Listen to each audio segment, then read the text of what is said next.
then he helped control the Hmong regiments and things like that. And so we hosted those camps. We went into the training down pilots. There was even some that became pilots. In our war, we stopped at trail supplies and things like that. We knew how to survive in the jungle. And the only thing they taught us was how to use the guns. They gave us strategy and made just like Hmong regiments and units and things like that. So after the war, with that, when they got us in, they promised to take care of some people after the war. So after the war, they lost, they pulled out. That general left, and there was a guy named Jerry Daniels. He was in Missoula. They had the wildfire paratroop station or base. That's where they taught a lot of parachuting for wildland fires. And so they had the CIA had enlisted him to come train parachute outside of the airplane to drop into the jungle. And they trained some Hmong people too, but he was really close to the Hmong people. And so a lot of the Hmong people, when they came to the United States, they were asked, where do you want to go? They're like, oh, we want to go where Jerry Daniels was from. And he's from Missoula. And so that general, when he first came, he landed in Missoula. So a lot of the people that came in after him, he might have came in like 75. So then some people, spring 76, and we didn't come until 78. So a lot of people followed where Jerry Daniels was from, followed the general. He settled in Missoula for a little bit, and then he settled in Middle Valley, way south of Mojo. So he stayed there for a couple years. There was an influx of Hmong population there, probably up into the early 80s. He probably stayed there until the early 80s, and then he was president. Because a lot of people, when they came in, they were settled all over the United States. Some Hmong people went to Pennsylvania, Rhode Island, some went to Minnesota, some came down to Fresno. So wherever Hmong population were at, more Hmong families came, they found out where the families were at, and they just kind of gravitated towards those cities. So that's how the Hmong people first came to the United States. Okay, gotcha. And you know where I heard that from? I never knew any of that. Our pastor grew up at his house, and he told me a story, not as much detail as you just gave me, but it's just like, wow, that is so awesome. Is that in Spokane? No, just here when we go to the Father's House Church in Southside. He was the one that told us probably about a year ago. Oh, okay. Yeah. I'm surprised you didn't hear it in Spokane, because I knew nothing about Hmong people at all growing up in Spokane, and I was born and raised there. And so when you were telling me this, I'm just like, wow, I must have had blinders on or something. I never knew. Because I graduated high school in '95, so probably a lot of the Hmong people moved from Missoula into Spokane in the early '90s. Okay. So like my uncles, or even like the uncles like my dad's age, they probably might have been mid-20s to maybe 30s. They're the first wave that came, so they probably went to like adult schools, or they went to community colleges. They would have been in Spokane. So a lot of them grew up in Spokane probably in the 90s on, so they would have been in high school, or they were younger, like maybe junior high. They probably went to junior high and went to high school in Spokane. So I think there wasn't a lot, but now there's a whole lot more. Yeah.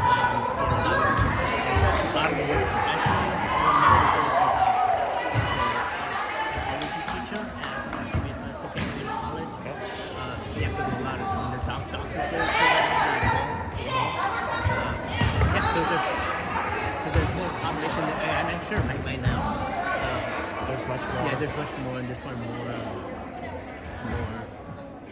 A lot of people interacting with these more professionals, because I know a lot of my cousins and uncles, they went to Gonzaga. They all graduated, Gonzaga too. So. Yeah, maybe it's like you said, the population grew later on. So I graduated high school in '90 and college in '94, so it would have been around that time. Yeah, I probably had one or two uncles in college at the same time as you.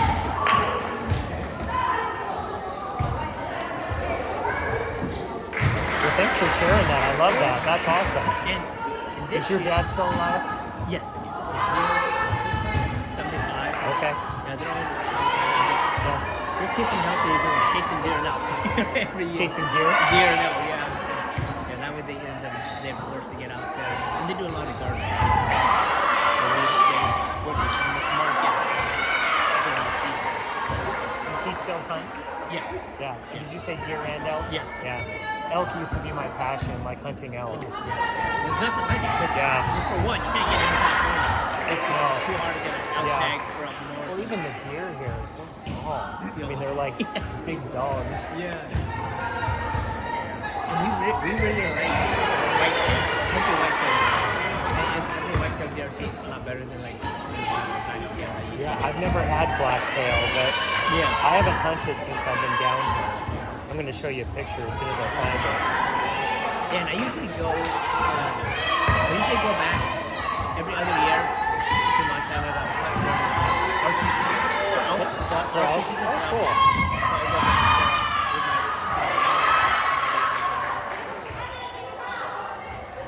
Do you have an iPhone?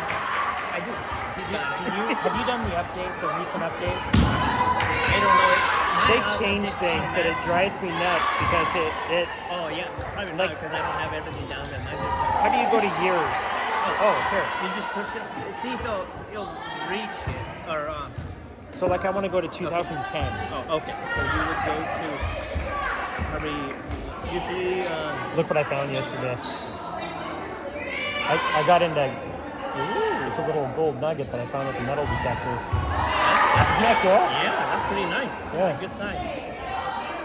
Okay, so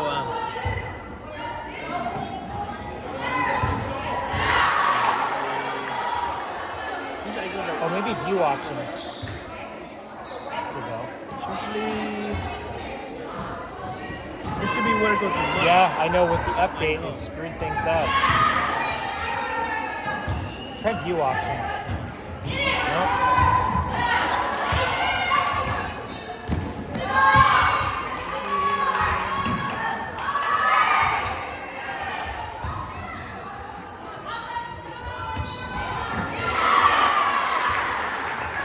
I'll figure it out. I'll figure it out.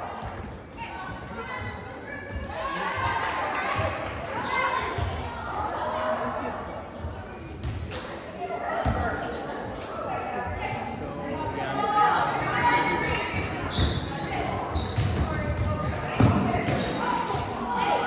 I regret doing the last She upgrade. did her upgrade too.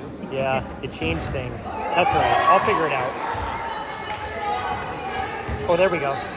Okay, so if you're there and you start to go down, Okay, yeah. Okay.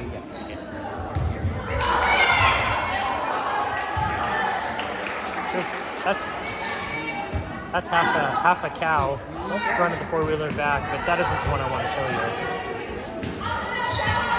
That's a nice There's a it's a small 5-point, but this one, I've never. Ooh, that's a good.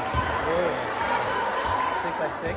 yeah, With that and it score would have about- scored unofficially 310? about a 330. Yeah, that's 2010. Is that yours? Yeah, that's me You ever a long mount it? time ago. You ever mount it? I have the antlers, but I didn't keep the tape or anything. I just have the antlers. Did you just cut it there, or did you do a European? No, I cut it off. Oh. Yeah, this I have the antlers, but it's just the skull plate. It's down in my shop, but You can always, attach your harness. They always get these pulled out, Sure. so you can always. Yeah. that was in northern Idaho. So, Did you do a lot of hunting in northern Idaho then? all my hunting, I think I hunted elk for like 13 years. It was all just outside of Yakima. So, eastern Washington, foothills of the Cascades. And then the last 2 years that I hunted elk was in northern Idaho. And so that was kind of in the Wallace area, a little bit north of Wallace, up the North Fork of the Coeur d'Alene River. Yeah, I have cousins that they hunt both those light over the camera tags in Idaho, in the northern Idaho, and it's just about the same same time, but they like to hunt there in the beginning of the season and in the end sooner too, in Montana. So they go like maybe 2 weeks up there. If they get something, then yeah, they come back to Montana. But if they don't, Northern Idaho, they'll end that season and come back to Montana. And I think they're telling us in the past, 5 years since with all the wolves and everything, they haven't been successful harvesting record bulls. I mean, they'll get 350, 370, bull elk. And prior to that, there's 5 brothers that go. 3 of them at least would get record bulls. And this is all archery. And they get record bulls in Idaho, and they come back and they get record bulls in Montana. But just these past 7 years, it's been hard. So we hear that the wolves are devastating, all the big bulls. They don't. There's not as many calves being born, and then these bulls that they're more loners, and so they're not reaching maturity. So every year in Washington, you have to, so that the general tag in the area that we would hunt was in spike. And so you had to draw for a cow, which I drew cows like commonly, but I never drew a branched antler. So out hunting all those years, there were many times where I saw a branched antler, but I didn't have a tag, so I couldn't shoot it. This was that picture was the very first time, very first year that I was able to hunt a branched antler. And to get that, guys will hunt their whole lives looking for an animal like that. Yeah. I mean, not that it's record or anything, but it's pretty big. It was that rifle, right? Rifle season? That was rifle, yeah. I've hunted muzzleloader and rifle. Never done bow. That's big enough to be in Boone Park, right? Is it? I don't know. I think so. I know Pope and Young. It's like 320 or something like that. So yeah, definitely Pope and Young for archery. It was 152 pounds on the front quarters, and I think it was 150 on the rear, 148, something like that. Once we got it all quartered up. But it was an all-day deal. I got that thing early first thing in the morning, and then got it back to camp right before dark. Did you see? Was it a lone bull, or did you see other ones? It was a lone. Yeah, I got it. Country looks rugged too. Oh, it was really steep terrain. Yeah, we were back in the woods quite a long ways.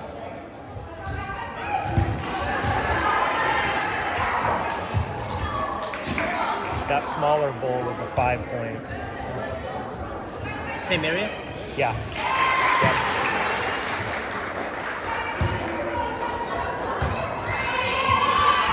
But I miss that. I miss hunting elk. The meat is so good. Oh yeah. And nobody ever touches the meat. We do everything. Hang it, age it, process it, package it. And that bass trap. Oh yeah. You get so much of it. Yeah. And if you do archery for elk, there's nothing else like it. Yeah, because you're during the rutting season. I bet you it just gets your skin goosebumps. And when you get them coming in, this past September I went. My brother and I called one in. It was the first day we went, and it was that first morning. It was a beautiful day. We're driving on the roads, and every once in a while it's nice down in the valley. You pull out in front, and you bugle, and then if something answers, then you know how to plan. So first stop, we heard one bugle. From the road, it went down, and then there were just a lot of blowdowns, trees everywhere, and then on the other side you just see green, luscious forest. It was just thick. But then we heard the bugle from over there. So we decided, close enough, early morning we had time, let's try to see if we can get him to make. So we went through all the blowdowns down into that little ravine. And once we got down there, it was just this beautiful map. It might have been maybe a little bit, not twice as wide as this quarter, but you see all the green trees come down, and you just see this yellow grass and just flat, nice meadow, and you can just imagine, bulls come in here, this is where they'll be, find it out. So we set up on this side, and there's one or two trees that help go further from the edge of the tree line. And so I set up down there, and he bugle behind, and there's a 5x5 the same size as the one that you got in. And you seen him pop out right out of the tree line. You see him looking around, just kind of surveying before he decides to cross that open meadow, and it's just beautiful. It's just like what you see in the second videos. What was your cover? What did you guys have for cover? It was out maybe about 10 yards out into the meadow. There's just one little tree here and a little dead tree. So I sat behind there. So and then I was expecting him to come up in front of me. So if he came this way, I would have had a shot. But he showed up further down, probably about 60 to 80 yards further down than what I thought he would have come up. And so he came, and my brother was able to bugle and pull him come up. And I have it on video, so I was too busy videotaping. I didn't have my GoPro ready that day, so I was using my iPhone. And he came in he came like this, and he crossed in front of me at 30 yards. So if I would have had a shot off him, that would have been great, because we didn't know he was there broadside. But he came and he turned and he came straight up, and my brother pulling him up that way because they were falling behind me. So he started coming up, and he came up. Once he started turning at 20 yards, I'm like, he didn't turn straight to me. I couldn't move anymore because he was looking, he was coming in. He didn't know I was there. He came up to 12 yards. We arranged it afterwards. So 12 yards clear to the wall. And I'm just like, man, if he doesn't win me, he could turn left or right. I'd have a shot. So I'm just sitting there waiting, and he stops. And he knew something was up. So the wind shifted. And so he sits there probably a good 5 minutes, just sniffing the air and looking all around, and I'm just behind this little pine tree. It wasn't that big, maybe 6-7 feet, and so I'm just kneeling down, sitting there. And just that experience, everything that flows, seeing him right there. But you weren't ready. I wasn't ready. I had it even drawn, because I was videotaping. He came. I could have drew and waited, but then I wasn't ready, and I was just too afraid for him to see me. And I was waiting, hoping he'd come by me and give me a broadside shot, whether 20 yards or 15. Or if he even got spooked, and sometimes they'll hop back, and then they'll still stand there sideways and look around to see, because they smell you, but they can't see you, so they're trying to figure out what that is. If he did that, then you can draw back and hop and then wait for him to turn broadside. So I was waiting, just waiting, and then he stood there looking around. It's just a great experience, and then he jumped back, and then he got spooked, because he was just a lone bull, so he didn't have any cows, and I guess he was looking to take over her, and so he jumped back, and he just started walking off.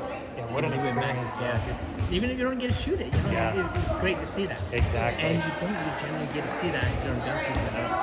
Maybe the first opening day, if guns aren't going off yet, and you get into a herd early on, and you're able to get one answer, and then sneak in. Other than that, you'd have to do archery.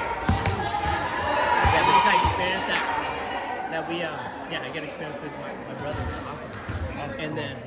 then like, missed that one first day. It's okay. I'm here for 10 days.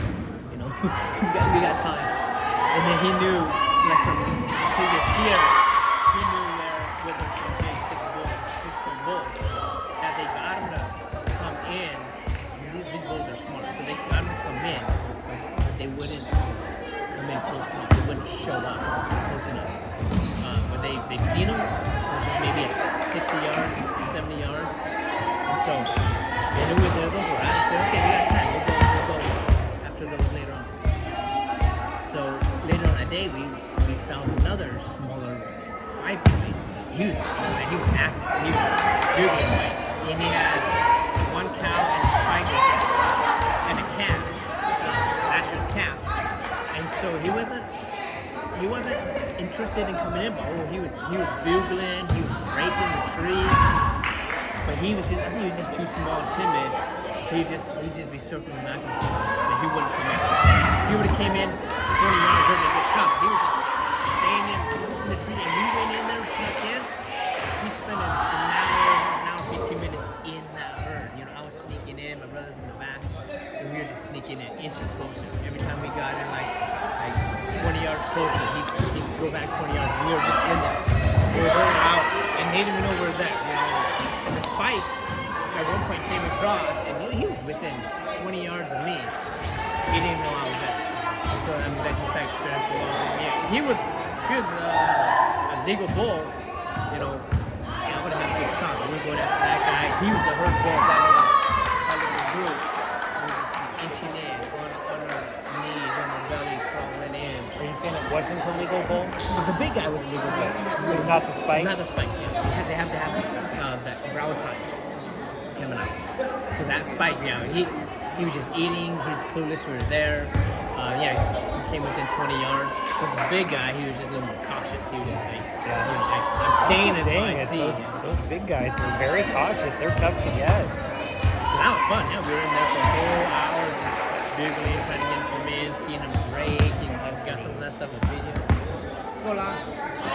Yeah, and obviously you missed that. For the most part, you missed the bugling part when you're during modern firearm. But this guy did bugle. That's how I knew he was there. And I played around with him for about an hour. And I was on a ridge line, like super heavy old growth timber. And I traced my steps back. And he ended up coming. He was down a steep hill. He ended up coming across there like this. And then he came up at an angle. I probably had a 30-yard shot. I'll tell you what. I'm going to say prior to that, I'd hunted out 12, 13 years. I have never had that feeling. Like, I felt like he could hear my heart beating out of my mouth.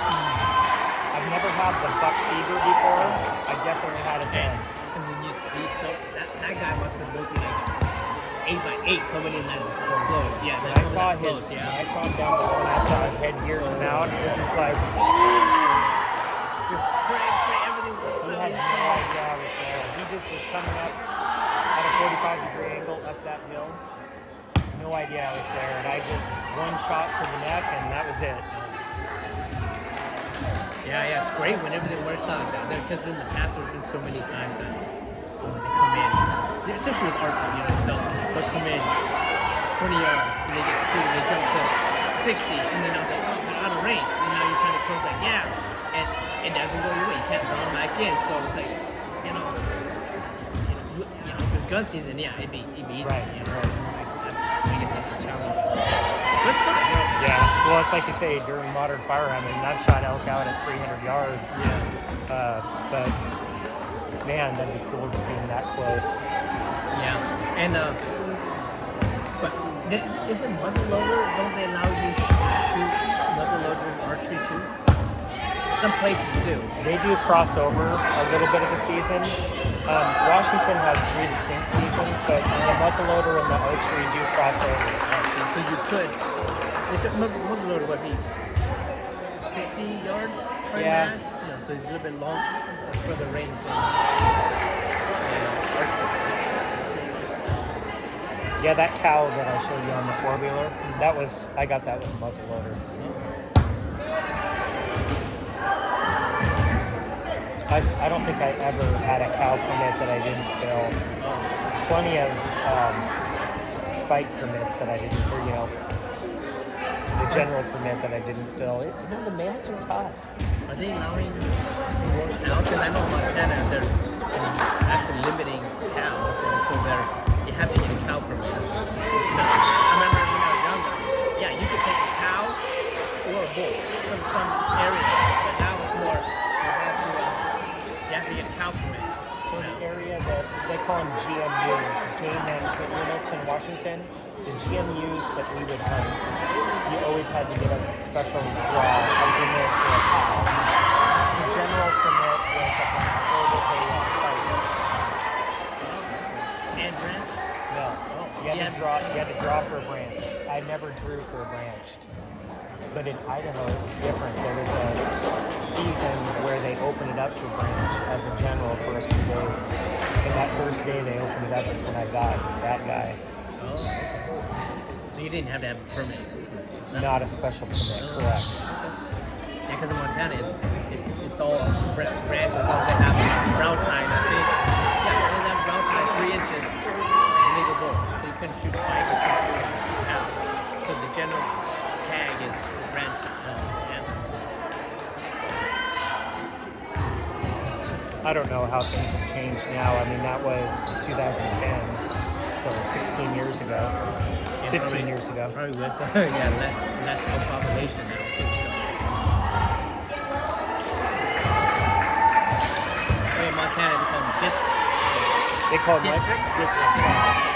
Usually numbered like District 270, District 260, District 280. Have you ever hunted antelope?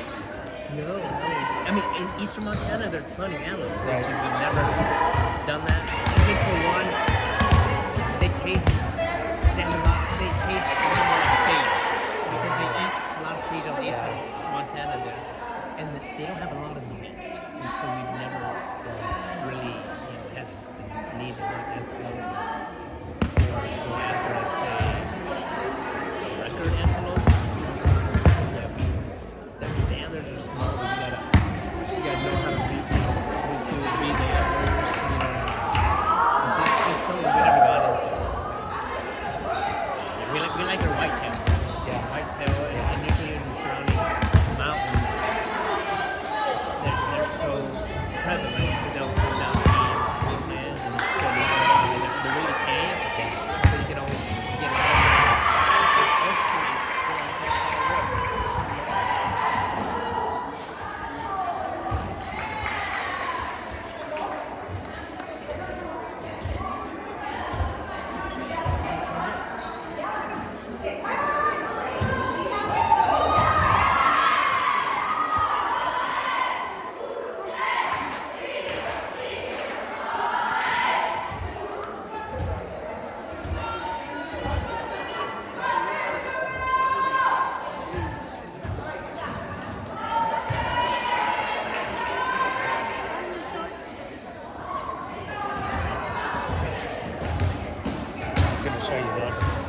I don't remember how old my son was. I guess he would have been 8. But look at how big they are in comparison to them. How big was that? Brown tine up? 18 inches? I'm not sure.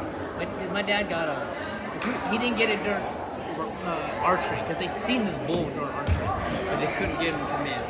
And so first day opening season gun, because they have 1 week off between archery and gun. So opening day gun, they went back in there and he was able to take that bull gun and it was a 330.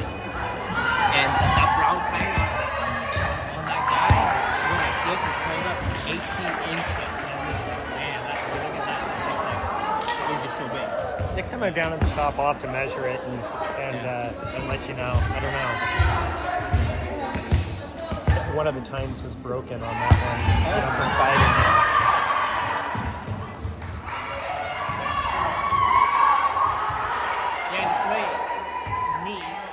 Some of the areas where it's burned down from the fire and the bulls are scraping and stuff like that, the antlers just black. Comparison to some areas where it's just either hasn't burned down or open grassland, and the antlers are just almost white.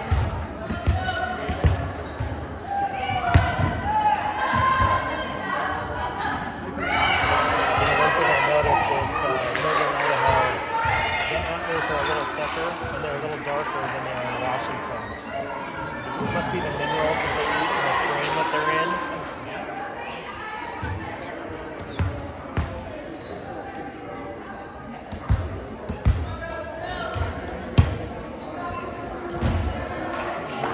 I've been hunting in Washington. I know all my uncles there, they hunt, and they don't get elk every year. They'll be maybe out of that group, they might get 1 or 2. What part of Washington do they hunt in? It's Mount Spokane. So There's not a big. Yeah, they hunt it up there. Yeah, there's not a big herd in that area. Down in the Yakima area, they're big herds. So do you have to get different tag for that district, or is it statewide tag you can hunt anywhere? So you buy your general hunting permit, and then based on the GMU that you're going to hunt in, you can submit for special permits, like the branch antler or the cow, or each GMU is going to have its own rules. We always had to put in for special permits for cows and branch antler. So if you had a general tag, let's say, and then you can hunt Spokane area, then can you go to Yakima and hunt? You can, but you go on there. So the regulations booklet will tell you, okay, so the GMU we hunted is 368. So in GMU 368, these are the rules. But if you're in Mount Spokane, let's say that's 124. Okay, the general is this, and you need to put in for a permit for this or this. So I don't know in the Mount Spokane area how that would differ from where we would hunt. Like in Montana, it's got different districts, but one district might be like, okay, drawing only, and because they want to keep the elk management there, so you have to draw for a bull bull tag. And if you, let's say you didn't get it, you can hunt other units. You can general tag. Everyone else is maybe that unit, but maybe this unit is only cows only. But there's generally like smaller units, but the state is pretty much open. So you can one day hunt around Missoula, and let's go over to Butte. The next day, boom, get up. You can do that in Washington, but as you move units, it's like you need to follow those regulations for that unit. The thing is, in Mount Spokane, I don't know if things have changed, but they probably hunt days and don't even see elk. Where if you're down in the Yakima area, we'd see elk every day. There's just so much bigger of a population. And it's just a matter of getting whatever you tag and all that to do. Yeah, or just driving over there and hunting the general tag, which at the time that I hunted, the general tag in that area was a spike only. And then of course you've got to find the public land to hunt on unless you have permission on private. We always hunted public land. Is there a lot of public land down there? There is, yeah. Forest Service and BLM. Yeah.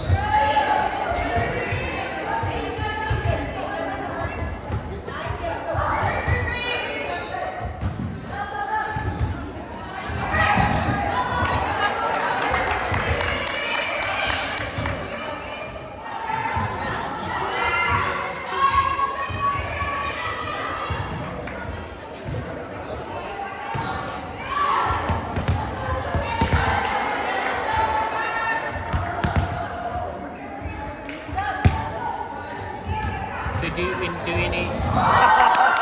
Yeah! Woo! That was awesome.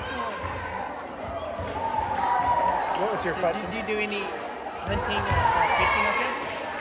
I have not done any hunting since I've been down here. I've done a little bit of fishing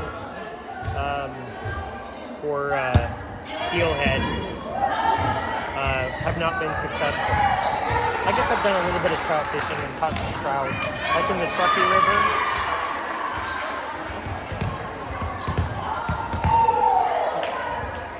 They just opened salmon back up this last fall. You didn't get into that? Not really. It was a few years ago that I'd go out a bit for steelhead, and it was where I would go would be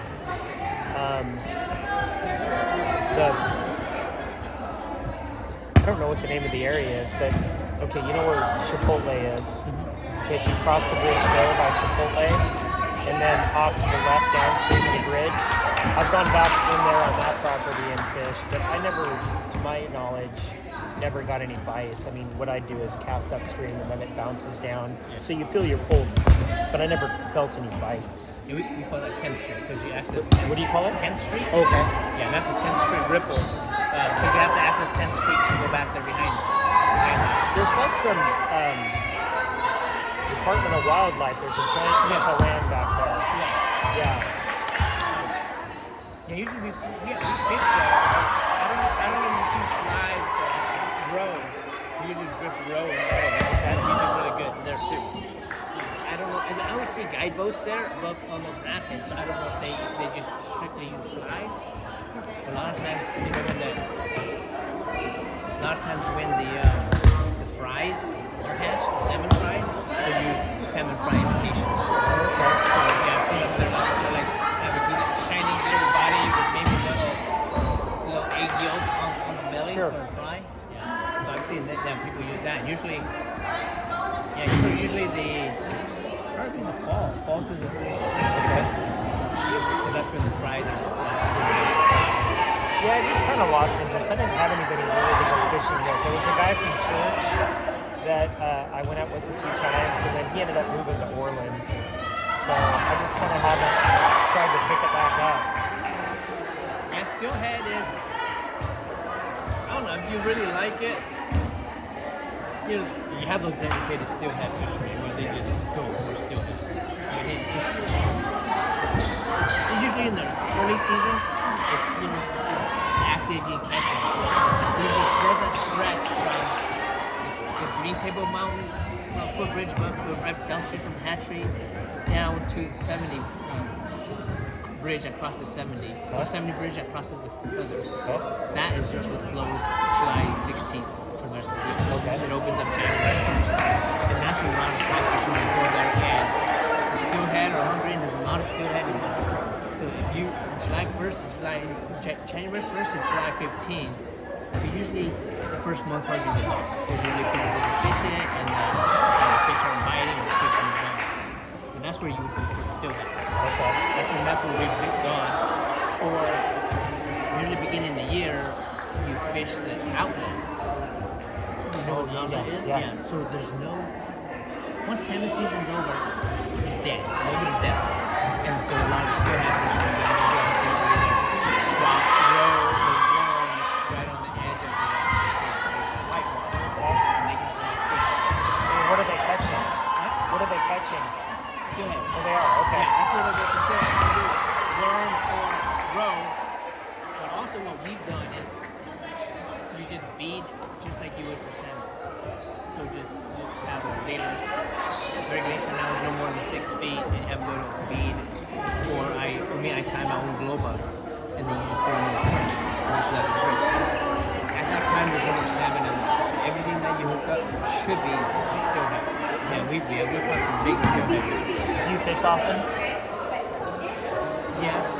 Enough to where my wife complains, but yes. Yeah, my thing is the salmon. I mean, we fish a lot for the lake for bass, and sometimes we'll go up way up into the forks and fish for trout. So it's really good because I don't think most people know this, but once you get into the cold waters that come from the fork, we like fishing the middle fork. There's a lot of trout up there. We go up there, say we go up there once or twice in the summer. What kind of trout do you catch? Rainbows, yeah. Rainbows. There's some browns in there, but we caught, all the years we were fishing, we only caught one brown. We got farmed food.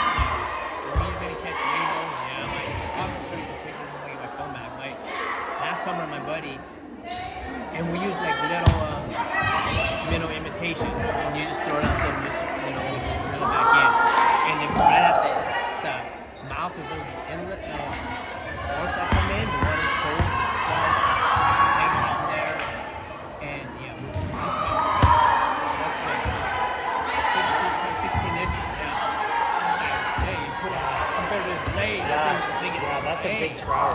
That's a really big trout. Most of them will capture maybe 12 to 14 inches, But that guy was just like, that's the biggest one we caught out of it. That's fine, that. Yeah. I went one time, actually a couple times, midnight fishing on Lake Roosevelt, which is the central part of the state of Washington. It's the Columbia River, really. But those rainbows are like 5 pounds. They're like footballs. I mean, they're so big, and holy cow, do they pull! It's so much fun. They be considered like a small steelhead. Steelheads are they fight really hard too.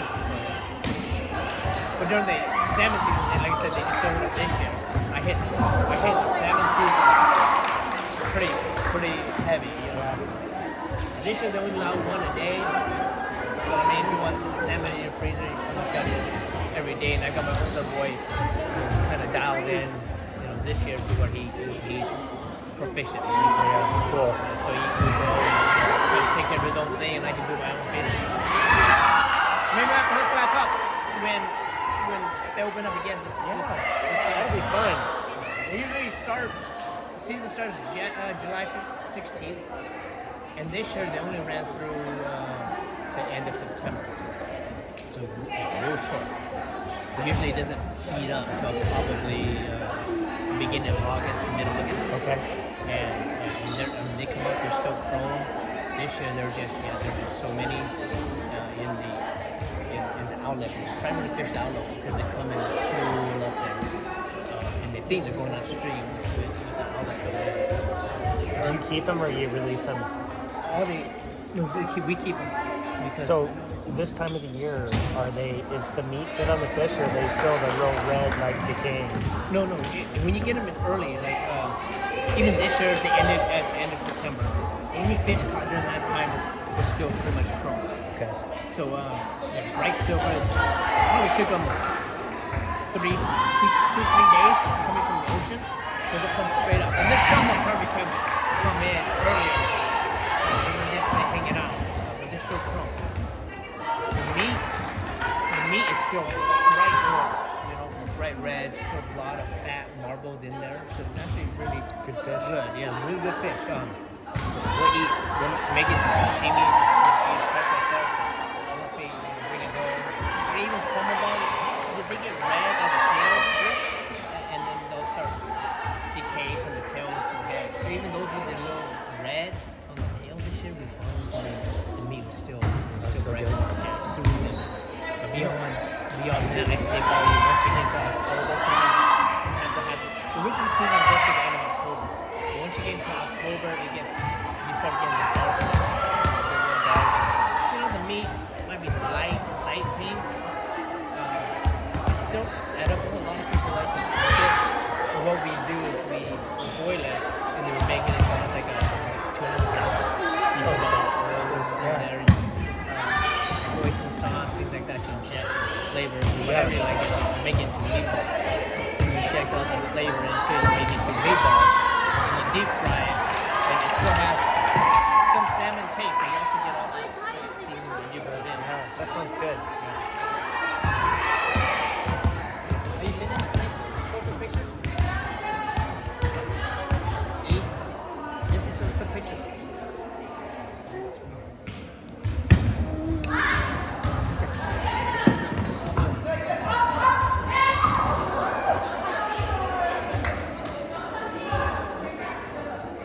Tell me your name. Kong. Kong? Yeah. How do you spell that? K-O-N-G. Okay. Yeah. I'm Tim.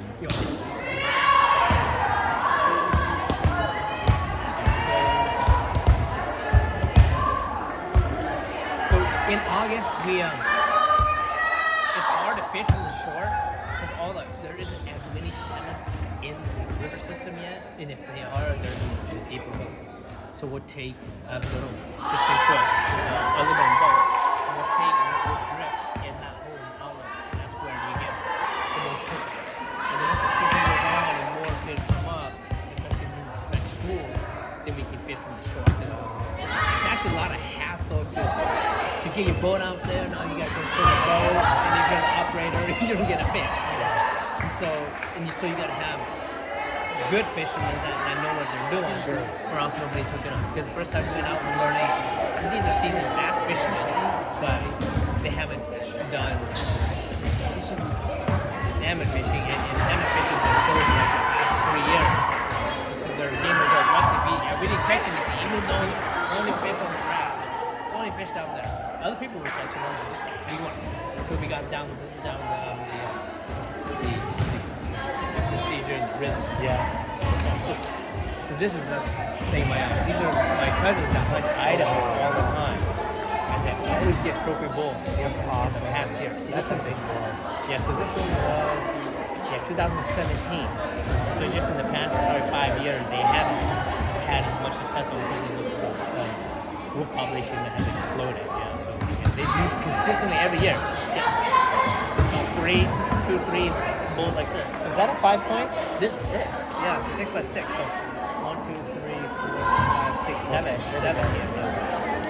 1, 2, 3, 4, 5, 6. 6 by 7. Yes.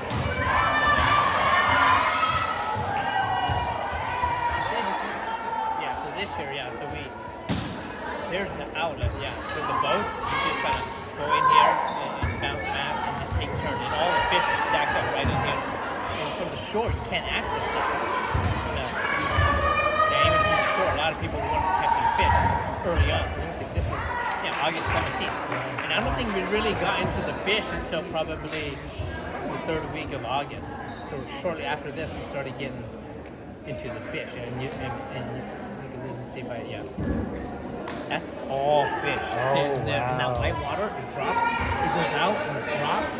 That's where the cement. I've never played with one of those. That's pretty amazing. Yeah, so all those little dots, especially the big red and yellow dots, those are big fish. And even the purple. So I mean, they're stacked that much there. You just have to drift your bait or your line right over that for them. So that's what we see. And you can't access that unless you have a boat and go right over top of it. Yeah, man, that's just so many fish. But everywhere else, I mean, they're just all congregated there. So then we finally started getting into the. Yeah, so this is the first one. He got August 24th. So I don't think we got into until right after this. So after, is that about 2 feet? 33 inches. So, 33 inches. So almost 3 feet. And then this is the first one.